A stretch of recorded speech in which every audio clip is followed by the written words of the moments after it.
하나님의 말씀은 누가복음 22장 47절에서 62절까지 말씀을 보겠습니다. 누가복음 22장 47절에서부터 62절까지 말씀이 됩니다.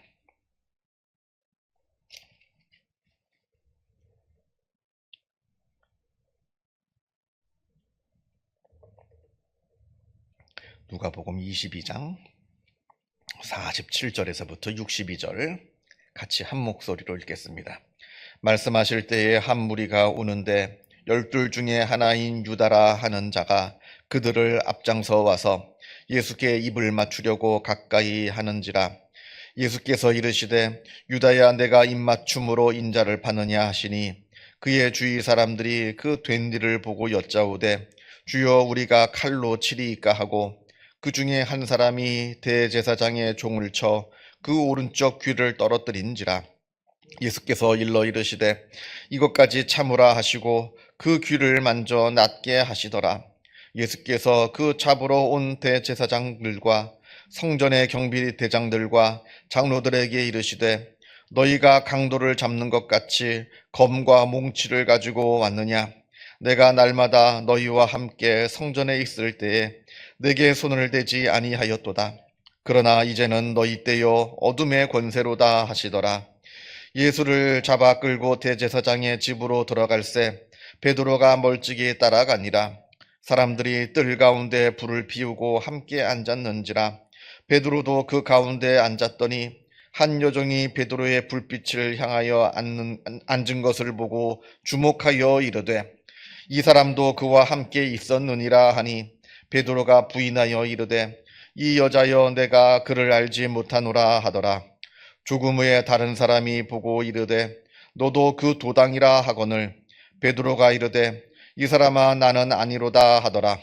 1시간쯤 있다가 또 한 사람이 장담하여 이르되 이는 갈릴리 사람이니 참으로 그와 함께 있었느니라. 베드로가 이르되 이 사람아 나는 내가 하는 말을 알지 못하노라 하고 아직 말하고 있을 때에 닭이 곧 울더라. 주께서 돌이켜 베드로를 보시니 베드로가 주의 말씀 곧 오늘 닭 울기 전에 내가 3번 나를 부인하리라 하심이 생각나서 밖에 나가서 심히 통곡하니라. 아멘. 오늘 본문에는 2명의 배신자가 나옵니다. 하나는 가롯 유다이고 다른 하나는 베드로입니다.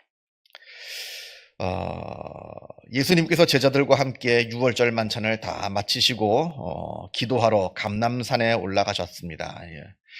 예수님께서 늘 즐겨 찾으시던 습관을 따라 찾으시던 그곳에서 기도하러 이제 올라가신 거죠. 예수님께서는 예루살렘에 올라오신 이후로 대제사장들 그리고 제사장들 그리고 서기관들 종교 지도자들하고 아주 종종 이 논쟁을 벌이시고 충돌을 겪으셨습니다. 물론 예수님께서 예루살렘에 오시기 이전부터 그런 바리새인들과의 충돌이 있었습니다만 그것은 이제 지방 한쪽 끝에서 작은 도시에서 벌어진 작은 사건이었다고 한다면 물론 그때도 심각했습니다만 이곳 예루살렘에서 와서 이 종교 지도자들, 힘이 있는 사람들, 아주 권세자들과 벌어진 이 충돌은 굉장히 큰 사건이었다는 것을 우리가 꼭 기억해야 됩니다. 그래서 이 종교 지도자들, 그냥 동네에 있는 그런 바리새인 정도가 아니라 대제사장, 그리고 제사장, 그리고 이곳에 예루살렘에 있는 아주 엄청난 힘을 가지고 있는 이 종교 지도자들이 예수님을 죽이려고 예수님을 체포하려고 하였지만 예수님을 따르는 사람들이 많았거든요.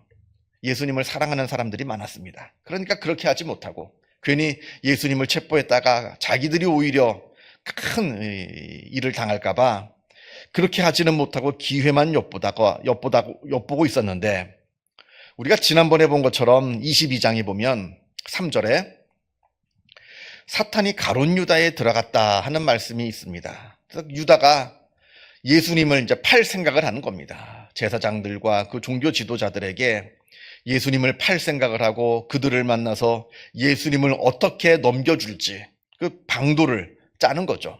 사람들이 없을 때 기습적으로 예수님을 체포할 방법을 서로 논의한 겁니다. 예수님께서 이 유월절 식사를 마치시고 아까 말씀드린 것처럼 습관을 따라 늘 다니시던 감람산으로 이제 올라가셨습니다. 유다도 아는 거죠.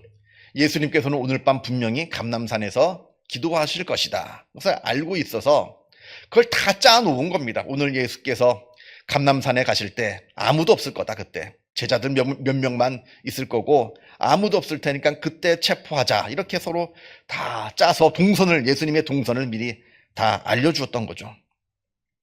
그래서 예수님께서 제사장들의 하수인들, 군사들을 데리고 예수님을 잡으러 옵니다. 낮에는 사람들이 많기 때문에, 보는 눈이 많기 때문에 예수님을 잡을 수가 없고 아무도 보지 못하는 깜깜한 밤에 다 잠들어 있을 그 시간에 예수님을 체포하려고 유다가 제사장들의 하수인들을 끌고 감람산으로 올라오고 있는 겁니다. 밤이 되었잖아요. 밤이 되었으니까 깜깜하기도 하고 이 군졸들은 누가 예수님인지 알지 못합니다. 예수님을 좀 가까이서 본 적이 없었으니까. 그러니까 밤이 되었을 뿐 아니라 깜깜하니까 예수님을 본 적도 없으니까 누가 예수인 줄 모르니까 저 사람이 예수라 하는 신호를 보내야 되는데 그걸 바로 이 유다가 어떻게 했냐면 예수님께 가까이 와서 예수님께 입맞춤으로 말미암아 내가 입맞추는 사람이 예수니까 그 사람을 잡으라. 이렇게 서로 이제 작전을 짜고 예수님께 다가와서 예수님께 입맞춥니다. 그러자 예수님께서 유다에게 이렇게 말씀하시죠. 유다야, 네가 입맞춤으로 인자를 파느냐? 어떻게 입맞춤으로 인자를 팔 수 있느냐? 선생님을 팔 수 있느냐? 이 말씀을 하시는 거죠. 입맞춤이라는 게 뭡니까? 사랑의 표현 아니겠어요? 내가 존경하고 사랑하는 사람에게 주는 것이 바로 이 입맞춤이라고 하는 이 표현인데 그 사랑의 표현을 가지고 예수님을 배반한 겁니다. 이 유다가 참 못된 거죠. 선하고 아름다운 것을 가지고 악하고 추한 짓을 저질렀습니다. 너무나 아름다운 이 사랑의 표현인 이 입맞춤을 가지고 더럽고 추한 배신의 신호로 삼았던 겁니다. 참으로 이 유다가 아주 못된 짓을 한 거죠. 그러자 이제 하수인들이 예수님을 확인했으니까 예수님을 붙잡으려고 달려옵니다. 그 과정에 오늘 본문에 한 사람이 대제사장의 종의 귀를 칼로 쳐서 떨어뜨렸다 이렇게 되어 있는데 이건 우리가 알고 있는 바처럼 베드로입니다. 다른 이 복음서 말씀을 보게 되면 베드로가 칼을 뽑아서 제사장의 종의 귀를 잘랐다 하는 이야기를 다른 복음에서는 베드로라 분명하게 그 이름이 되어 있습니다. 그러니까 베드로는 자기 선생님을 지키기 위한, 예수님을 지키기 위한 최소한의 저항을 한 겁니다. 최소한의 저항이에요. 다른 데 찌를 수도 있지만 그래도 비교적 좀 치명적이지 않은 귀를 친 겁니다. 그러자 예수께서 그 귀를 다시 붙여주시면서 이것까지 참으라 이렇게 말씀하십니다. 이것까지 참으라. 최소한의 저항마저도 하지 말라는 거죠. 이것까지도 참으라 하는 이 말씀은 아마 두 가지로 제가 좀 이해해 볼 수 있을 거라 생각이 듭니다. 먼저는 불필요한 폭력을 행하지 말라는 겁니다. 아무리 위급하고 아무리 다급하여도 폭력이 절대로 정당화될 수는 없다. 아무리 내게 필요한 상황이라 할지라도 폭력은 행사하지 말아라. 이렇게 이제 우리가 이해해 볼 수 있겠고요. 두 번째로는 이 모든 일이 하나님의 일을 하시기 위함이라는 겁니다. 예수님께서는 이 땅에 십자가를 지시기 위해서 오셨습니다. 이건 정해진 길이에요. 하나님께서 우리를 구원하시기 위해서 십자가의 길을 예비해 놓으셨습니다. 그때 유다와 이 사람들은 거기에 악한 의도로 행했을 뿐이에요.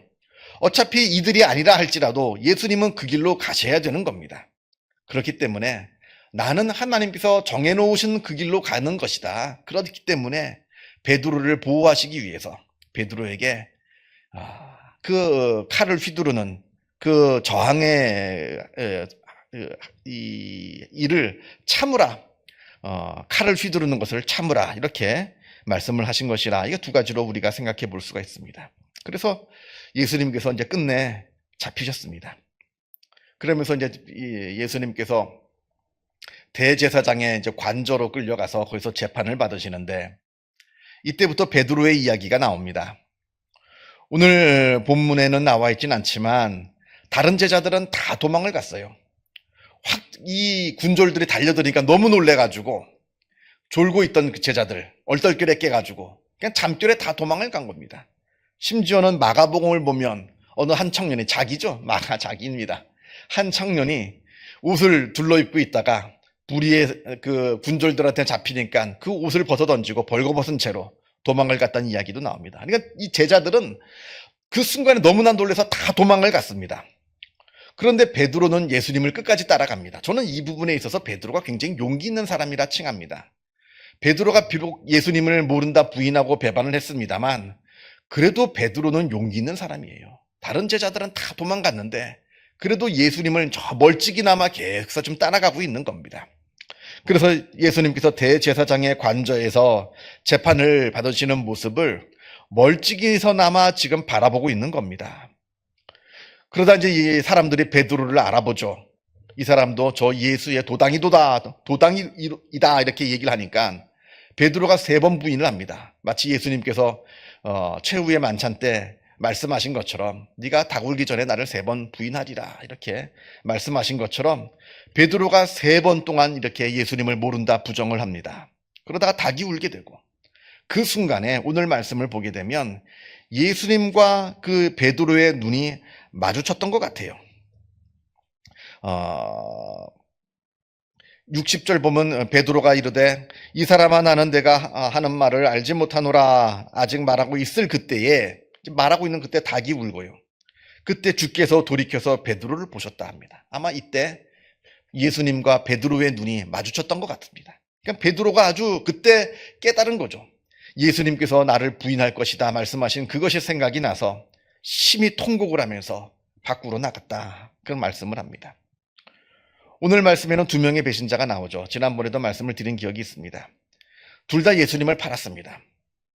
둘 다 예수님을 배신하였죠. 둘 다 예수님을 배신하였다라고 하는, 둘 다 예수님을 배신하였다고 하는 공통점은 있습니다만 그러나 이 둘은 너무나 다릅니다. 하나는 예수님을 의도적으로 팔았고요. 의도적으로 예수님을 배반했고요. 다른 하나는 연약해서, 너무나 육신이 연약해서 실수로 그 자기를 살기 위한 그 어떤 생존 본능 때문에 연약해서 실수로 예수님을 배반하였다라고 하는 큰 차이가 있고요. 또 그렇게 예수님을 배반하는 죄를 지은 다음에 한 사람은 인간적인 후회만 가지고 그것으로 후회만 하다가 결국 자살하는 그 아주 끔찍한 짓을 저지른 반면에 다른 하나는 진심으로 회개하여서 하나님께 돌아와 하나님의 사도가 되어 교회를 지키고 교회에 하나님의 복음을 증거하는 큰 일을 감당했다라는 그 엄청나게 큰 차이가 있습니다. 겉으로 볼 때는 둘 다 배신자죠. 그러나 이 둘은 다르다는 겁니다. 의도적으로 예수님을 배반했느냐 아니면 잘하려고 했는데 실수를 했느냐, 그렇게 죄를 지은 다음에 그냥 인간적인 후회로 그쳤느냐 아니면 정말로 하나님께 회개를 했느냐 하는 이 차이는 굉장히 큰 차이라는 거예요. 처음에 시작은 비슷했을지 몰라도. 그래서 이 말씀을 보면서 우리가 죄에 대해서 한번 생각해 봐야 되는데, 내가 죄를 짓게 됩니다. 죄가 없을 수는 없잖아요. 우리가 살면서 크고 작은 죄를 저지릅니다. 그때 나는 어떠한 상황에서 죄를 저지르느냐, 일부러 의도적으로 계획해서 내 의지를 총동원해서 하나님께 죄를 짓느냐, 아니면 내가 연약해서 죄를 짓고 있느냐, 실수로, 아니면 잘하려고 했는데 내 몸이, 내 육신이 너무나 연약해서 그렇게 그러한 연약함의 결과로 죄를 짓고 있느냐, 그걸 내가 들여다봐야 되겠고요. 그러나 또 어떠한 죄를 지었던 간에, 내가 의도적인 죄를 지었던 간에 아니면 내가 연약해서 죄를 지었던 간에 그 다음에 죄를 깨달았으면 그걸 놓고 하나님께 회개를 해야지 그냥 인간적인 후회로만 그쳐서는 절대로 용서받을 수가 없다는 겁니다. 아무리 큰 죄라도, 다윗이 큰 죄를 저질렀잖아요. 엄청난 큰 죄를 저질렀습니다. 자기에게 충성하는 그 부하의 아내를 뺏기 위해서 그 부하를, 충성된 부하를 죽이고 그 아내를 빼앗고 그 엄청난 짓을 저지른 다윗도 하나님께 진심으로 회개하니까 용서를 받았습니다. 그러니까 하나님께 회개해서 용서받지 못할 죄는 없어요. 그러니까 우리가 내 죄를 깨달을 때는 인간적인 후회로만 머물러서는 안 된다는 겁니다. 하나님께 구체적으로 이 죄를 내어놓고 하나님께 회개를 해야 되는데, 여러분 회개를 해보셔서 아시겠습니다만 쉽지가 않습니다.